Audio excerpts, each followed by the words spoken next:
कल चलेंगे वीडियो वाले, आज भी ट्रेनिंग देंगे, समझिए।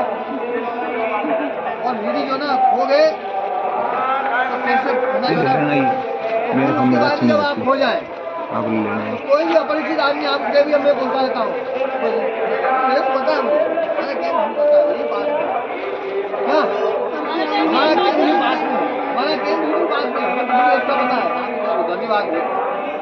अपरिचित आदमी से कोई सहयोग नहीं लेना, आपको सीधा देखना पुलिस वाले सामने, पुलिस वाले सब जगह लगे, पुलिस वाले जो है उनमें भी देखना किसी को यहाँ स्टार लगे हुए होंगे, क्या जिसको स्टार लगे होंगे ना बड़ा अधिकारी है, बहुत समझदार है, बहुत जिम्मेदार है, ठीक है ना, उसको पकड़ना, उसको देखना, उसका नाम यहाँ पर्ची लगी हुई होगी, उसका नाम देखना, क्या नाम देखना, नाम ये नाम है जो नाम से, फिर उसके बाद में उसको प्रणाम करके बोले कि मैं मेरे ग्रुप से अलग हो जाऊँ, मेरे गुरु जी आए हुए हैं और गुरु जी के साथ में हम मेरे गुरुकुल वाले बच्चे आए हुए हैं, तो हम मतलब यही पास में ही हमारा ग्रुप, और ये गुरु जी का नंबर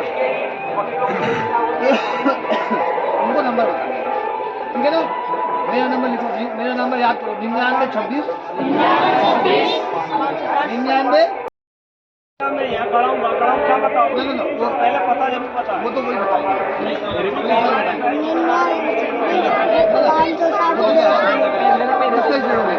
हमने किसी और का सहयोग लेना ही नहीं, पुलिस का सहयोग। जब भी अपन किसी रास्ते से मुड़ेंगे ठीक है ना, अक्सर मोड़ पे गलती खा जाते हैं, सीधे रास्ते से कोई गलती हो जाती है, रास्ते पे ध्यान रखो हम किधर से मुड़े और किधर मुड़े। जब हम लौट के आएंगे ना तो हमें ऐसे ध्यान रखना है कि ये स्टाइल है, ये दुकान है, ये घुमा नंबर इतना है, इससे हम इधर मुड़े थे, तो जब आप आओगे तो तुरंत पहचान में आ जाओगे, नहीं तो आप चौराहे पे भ्रमित हो जाओगे। अभी मत लिखो, अभी समय दूंगा मैं आप लोगों को 5 मिनट का, पकड़े जब मुड़ते हैं, जब मुड़ रहा है अपन क्या करो, अरे वहाँ है ना, अब वो इतने में अपना मुड़ गया, वो जल कहाँ गए अपन जो है ना, अब अपन यदि सही रास्ता पकड़ लें तो अपन ग्रुप से मिल जाएंगे, दूसरा रास्ता पकड़ लें तो आप भागे जाओगे, फिर हम वापस आएंगे, फिर हम देखेंगे आप होटल कैसे आए, तो फिर किधर देखें, इसलिए चौराहे पे जहाँ मोड़ होता है उससे ध्यान देना, वहाँ पर इन्होंने किसी ने मत देखो, वहाँ चौराहे को देखो, हाँ जहाँ रास्ते हैं वहाँ भैया है ना, ठीक है, तो चौराहे में विशेष ध्यान रखना, और ग्रुप को थोड़ी थोड़ी देर में अपने ग्रुप को देखना, थोड़ी थोड़ी देर में अपने ग्रुप को देखना, समझिए बात।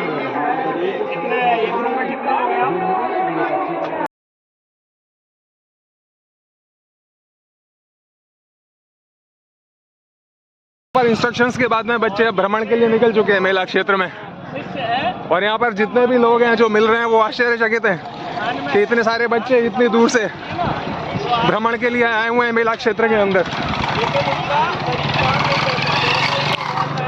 बॉडी है उसको क्या बोलते हैं, उन्होंने कुछ केमिकल तेल वगैरह में डाल के उसको सेव रखी है, जलाई नहीं है अभी।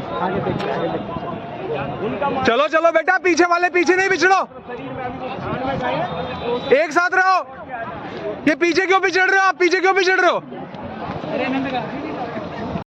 भारत को बहुत आगे ले जाने वाले आप लोग बहुत अच्छे बालक हो, और आप लोग ऐसे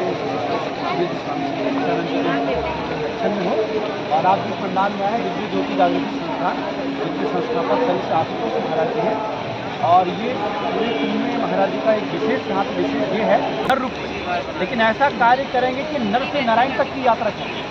भगवान ने मानव रूप में जन्म दिया है, हम ऐसा व्यवहार बनाएंगे, ऐसा कार्य करेंगे कि हम मानव से महामानव तक की यात्रा कभी करेंगे नहीं करेंगे?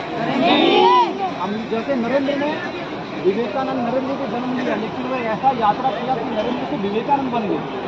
सिद्धार्थ का जन्म हुआ सिद्धार्थ रूप में, लेकिन ऐसा कार्य किया कि आज इतिहास में नाम बना के चले गए, और वो सिद्धार्थ से क्या बन गए?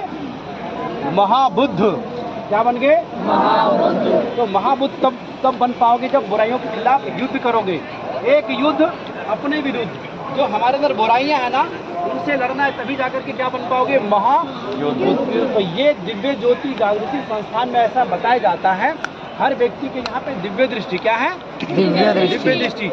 दो आंखें हैं जो बाहर संसार दिखाई देता है दोनों आंखों से, लेकिन उसी तरह से हमारे यहाँ एक आंख है दिव्य दृष्टि, जिसके कारण अपनी दिव्य दृष्टि की वजह से अपनी आत्मा का साक्षात्कार दर्शन कर पाते हैं। आप सबके अंदर आत्मा है? किस किसने देखा है? अभी नहीं देखा। पुराने जमाने में गुरुकुल में क्या होता था, गुरुकुल में बच्चों को शिक्षा प्लस दीक्षा। शिक्षा मतलब भौतिक जगत में कैसा रहना है, कैसा व्यवहार करना है, जीविका उपार्जन कैसे करना है, मम्मी पापा की सेवा करना है, समाज की सेवा करना है, शिक्षा। लेकिन आत्मा का उद्धार कैसे करना है, जिस मानव जन्म किस लिए मिला है, परमात्मा का साक्षात्कार दर्शन करने के लिए, अर्थात मानव से महामानव बनने के लिए। वो तब शुरुआत होता है जब हम किसी सिद्ध योगी के सानिध्य में जाकर आत्मा का साक्षात्कार दर्शन करते हैं, जिसके वजह से हमारी आंखें देखती है, कान सुनता है, मुख बोलता है। किसके वजह से? हमारे अंदर आत्मा ज्योति रूप में है, जिसके वजह से हमारी आंखें देखती है ना। आप लोगों ने कभी मरा हुआ इंसान देखा होगा, डेड बॉडी जी, उसके अंदर से क्या निकल जाता है, आत्मा निकल जाती, शरीर काम करना बंद कर देता है। अब हाँ, हम सब के अंदर अभी आत्मा है, तभी आंखें देखती है, कान सुनता, मुख बोलता है, शरीर के सारे पार्ट्स काम करते हैं ना। तो जिसके वजह से हमारा जीवन है, आंखें हैं, कान है, हमें उसका देखना परम कर्तव्य है। क्या है? परम कर्तव्य। विश्व के किसी कोने में अगर आपको नजर नहीं आया तो आप इस पंडाल में स्वामी जी के साथ आप आए। स्वामी जी को मैं बहुत अच्छे से जानता हूँ, हम नसरुल्लागंज मध्य प्रदेश में रहते हैं और मैं इनके घर भी गया हूँ और बहुत अच्छे से मार्गदर्शन करते हैं। और आपको लेकर यहाँ आए इस विशाल भव्य पंडाल में, आपको लेकर आए, बहुत बड़ी बात है। आप लोग कल के होनहार और कल जाकर के जरूर स्वामी जी से इनके समक्ष में रहिएगा और आगे बढ़ करके दिव्य ज्योति का साक्षात्कार दर्शन करना है, ठीक है? तभी हमारा दूसरा जन्म होगा। ये तो मानव बन के सभी जन्म लेते हैं, मानव से दानव बन जाते हैं, लेकिन हम लोगों ने मानव का जन्म लिया। लेकिन ऐसा काम करेंगे, उपनयन संस्कार करवाएंगे दिव्य ज्योति दर्शन करके, ठीक है? बोलिए श्यामपति रामचंद्र महाराज की जय, गंगा मैया।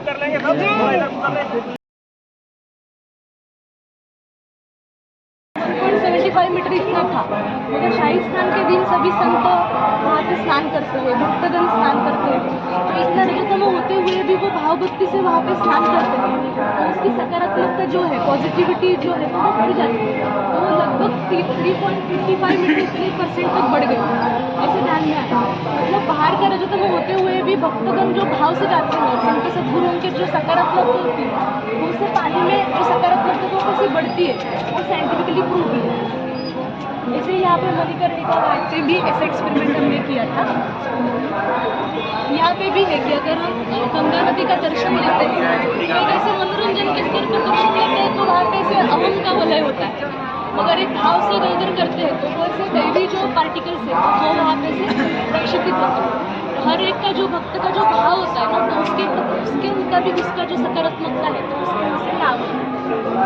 ये भी है। तो ये हमारा जो राम मंदिर है ना, तो राम जन्मभूमि का हमने ये सैटेलाइट से चित्र लिया था 2011 से लेकर 2024 तक, 2024 तक।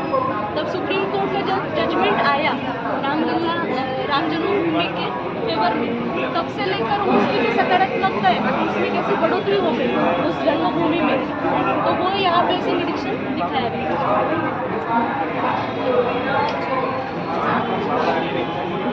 ये जो है तो हमारी नृत्यांगना है, उसे कथक करती है। तो कथक करने के बाद वो जब नृत्य कर रही थी ना, तो उसके मन में भगवान के प्रति एक ऐसे भाव था, भगवान को वो हमारी कला सादर कर रही है, अर्पण कर रही है, इस भाव से वो नृत्य कर रही है।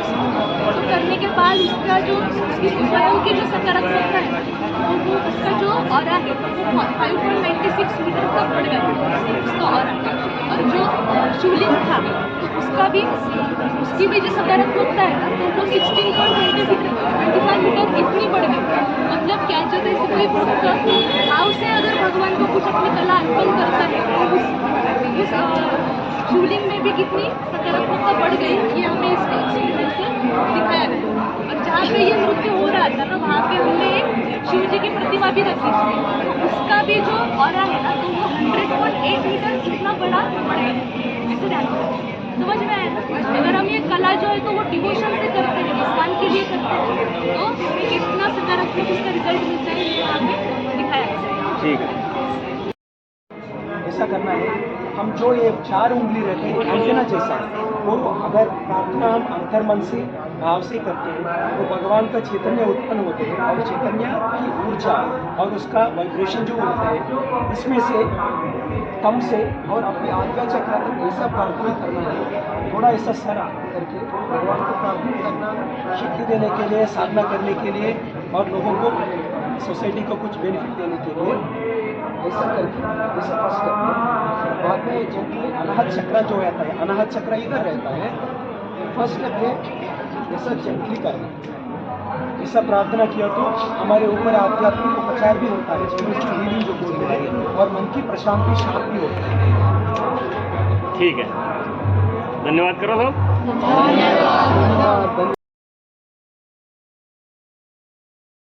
और घूमते घूमते हम आ गए हैं उत्तर प्रदेश के संस्कृति विभाग के कला कुंभ मंडपम में, और यहाँ पर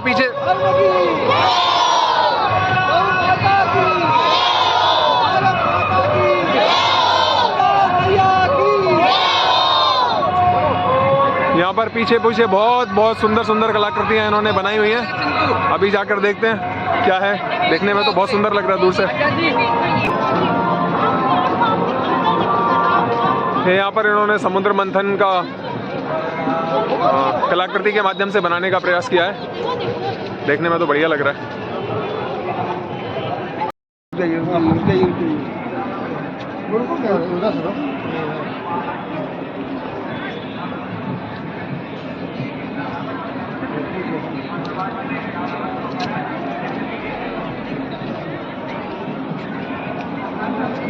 चलिए चलिए चलिए, बढ़िया सुंदर लाइन बनाकर आगे देखिए।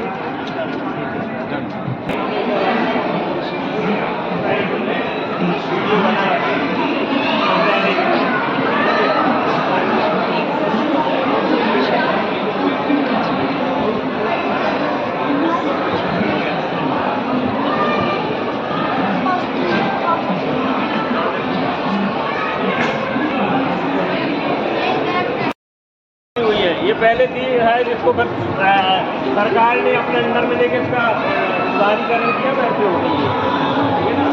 ये सारी देखिएगा, ये पहले इस तरह की बना दी गई और पहले पूरे 400 प्रकार के अंडर में आने से हो गई। ये प्राचीन जो अपना एक पत्थर है, उसी पत्थर में से ये मूर्तियाँ टेरी नहीं है। ये लगभग आज से 3000 साल पुराने ऐसे निर्माण कार गई।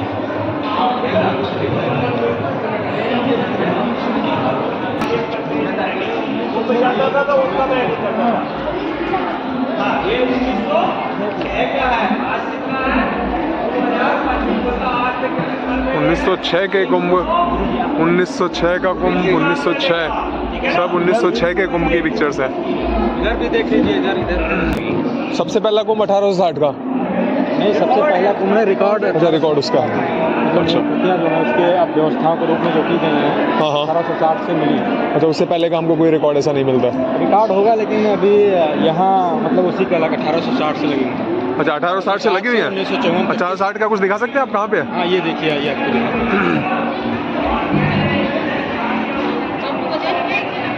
ये 1860 के जो कुंभ माघ वो मेला हुआ था, माघ मेला, उसकी रिपोर्ट है। अब अच्छा। ये हैंड रिटन है, अंग्रेजों के द्वारा जो लिखी हुई थी वही है, मतलब मूल हाँ, कॉपी है उसकी। ये 261 एकड़ भूमि अधिकृत की गई थी माघ मेले के लिए, जो अच्छा। 1866 में, हाँ हाँ, उसकी है।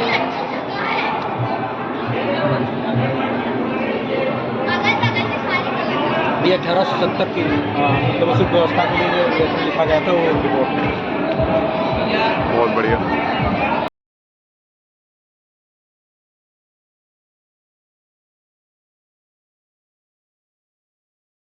चलते चलते हम लोग पहुंच गए उत्तर प्रदेश दर्शन मंडपम में।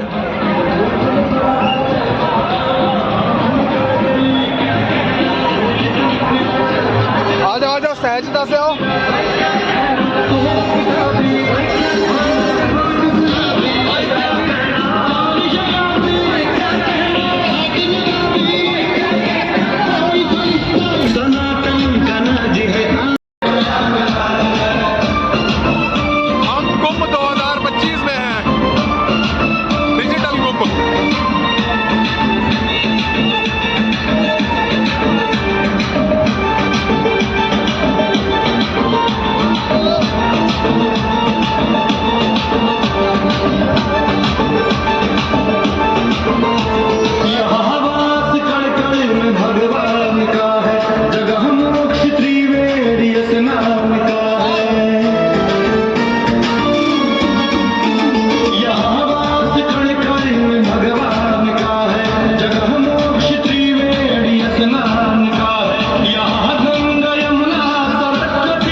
हम पहुंच गए हैं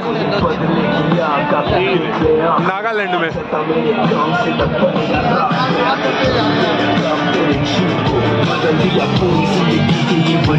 आ जाओ आ जाओ, दादरा नगर हवेली।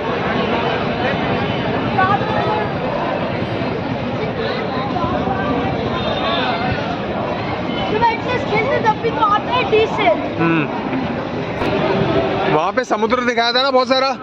दादरा नगर हवेली क्या है? द्वीप है, और द्वीप किस में होता है? समुद्र में, तो इसलिए उनकी कोस्ट लाइन बहुत बढ़िया है।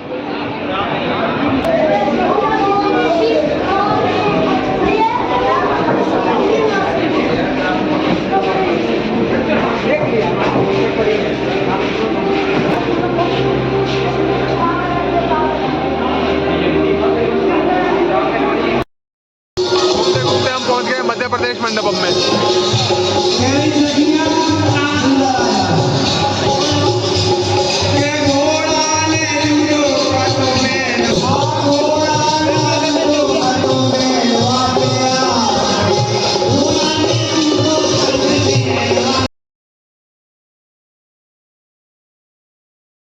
पूरी सांझ मेला क्षेत्र का भ्रमण करने के बाद में, अलग अलग पंडालों में जाकर देखने के बाद में, घूमते घूमते अंततः हम फिर से गंगा जी की ओर ही बढ़ रहे हैं।